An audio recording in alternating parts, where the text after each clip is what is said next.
Olá, mulheres! Aqui quem fala é a Viviane Martinello, do Esposas que Oram. Estamos hoje no áudio 2 do livro O Despertar da Leoa, de Lisa Bevere, da editora Chara. Vamos continuar nossa leitura então. Em busca de afirmação. Algumas semanas se passaram e uma evangelista por quem eu nutria um profundo respeito veio à nossa cidade. Ali estava a minha chance.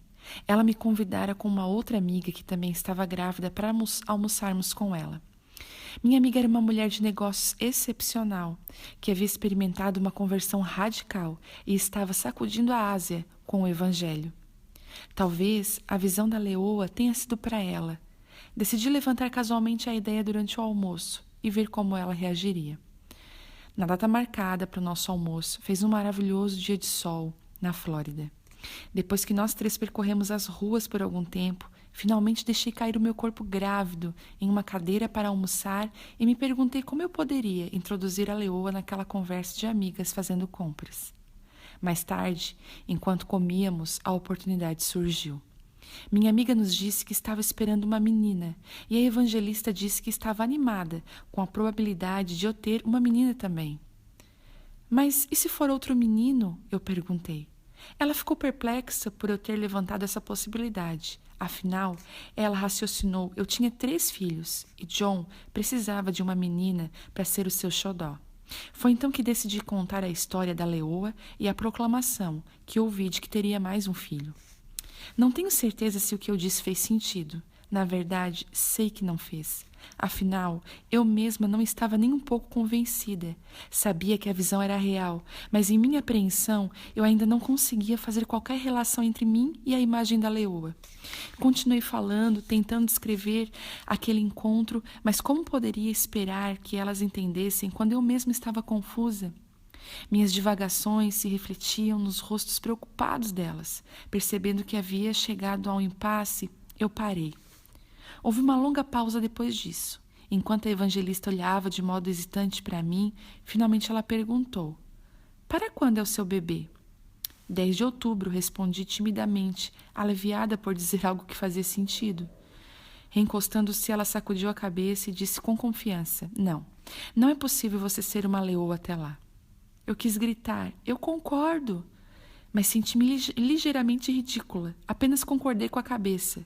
Por um lado, me senti aliviada, mas por outro lado, ligeiramente chateada, definitivamente constrangida e possivelmente insultada.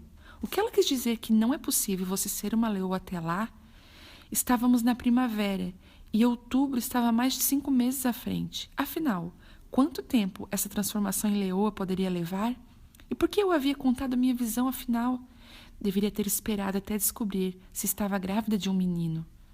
Ela percebeu minha confusão e explicou: "Há ainda muita coisa em você que Deus precisa trabalhar. Você não vai estar livre até outubro." Bem, era verdade. Embora eu não tenha gostado da franqueza da mulher, concordei com a avaliação dela. Lentamente a conversa voltou ao seu ritmo normal, anterior, enquanto eu fechava a boca e permitia que meus pensamentos se voltassem para dentro. Ela só havia dito o que via claramente refletido em mim. Até o meu marido John constantemente me dizia: "Deve ser difícil viver na sua mente, Lisa, com tantas preocupações e medos se acumulando dentro de você." Ele estava certo. E as coisas pioravam cada vez mais o tempo todo. Eu estava cansada de ser um projeto de restauração ao longo prazo. E meninas, essa parte eu vou refletir, eu grifei aqui no meu livro e eu vou repetir para vocês. Eu estava cansada de ser um projeto de restauração em longo prazo. Chega de desculpas.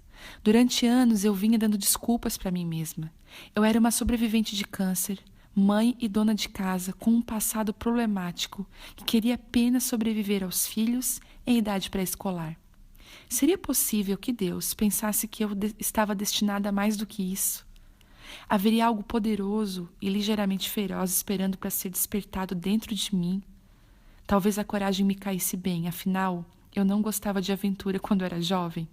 Houve um tempo em que as minhas ideias a respeito do trabalho dos meus sonhos variavam entre ser assassina profissional ou astronauta. Sim, eu queria recuperar um pouco da força que havia perdido enquanto tentava me encaixar como uma esposa de pastor e uma boa mulher cristã. Estava cansada de ser considerada fraca e chorosa e de revisitar a dor do meu passado. Estava pronta para um desafio. Eu amava o fato de meu marido ser apaixonado e forte, mas estava cansada de me esconder atrás dele. Cansada de fixar a minha mente sem parar com tantas coisas que não tinham importância. Cansada de fingir. Talvez a visão da leoa fosse exatamente o que eu precisava. Em vez de boa e segura, eu estava pronta para ser vista como ligeiramente feroz e definitivamente focada.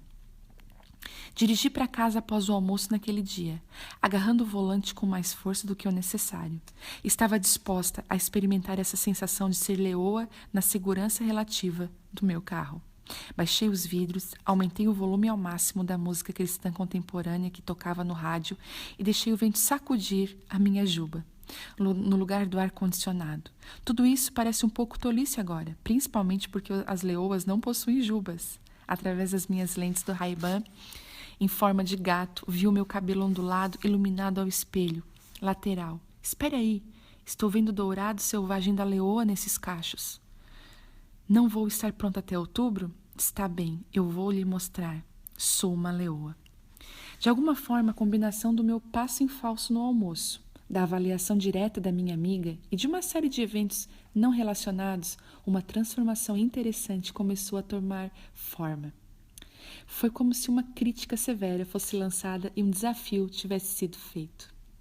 Com o nascimento do meu filho Arden, seu nome significa ardente, determinado e ungido, alguma coisa dentro de mim mudou. Embora outro filho significasse mais fardo para uma mãe, tornei-me uma filha focada. Como você pode imaginar, como muitas outras mães, meu espírito ligado a Deus sofria pressão. Eu estava quase a ponto de me afogar nas ocupações do dia a dia. Ficava tão envolvida com minha lista de afazeres que estava sempre aumentando e exigia cada vez mais de mim, que me esqueci de quem eu era. Estava cheia de inseguranças, minha vida era pequena, egocêntrica, isolada, limitada, segura e ineficaz.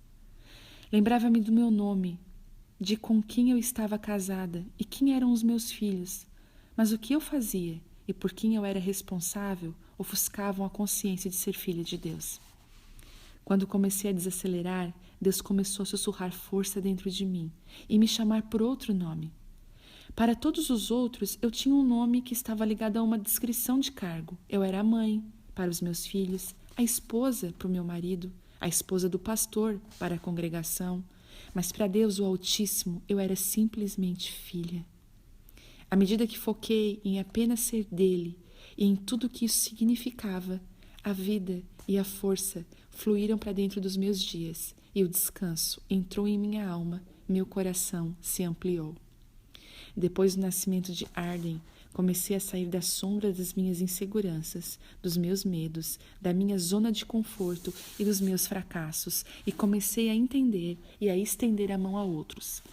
Escrevi o meu primeiro livro, Fora do Controle e Amando Isso. Enquanto amamentava Arden, escrever esse livro abriu um mundo diferente para mim. De repente, eu estava falando para mulheres em meu país que estavam famintas por autenticidade. Em resposta ao sofrimento e à fome dessas mulheres e à necessidade evidente de relações femininas saudáveis, escrevi mais livros. O tempo passou. Nós nos mudamos da nossa casa no ensolarado e quente e úmido estado da Flórida para uma outra casa no ensolarado, frio e seco estado do Colorado. A mudança para o Colorado colocou nossa família mais dentro de casa e ao redor da mesa. Ela também nos posicionou para passar por muitas transições. Algumas vezes durante os 10 anos seguintes, quase poucas demais para notar, eu era identificada ou chamada de leoa. Nesses momentos eu simplesmente sorria, contente, por não ser mais um gatinho doméstico assustado e tímido. Imaginei que a história da leoa tinha sido concluída e que a minha transformação mal estivesse quase no fim.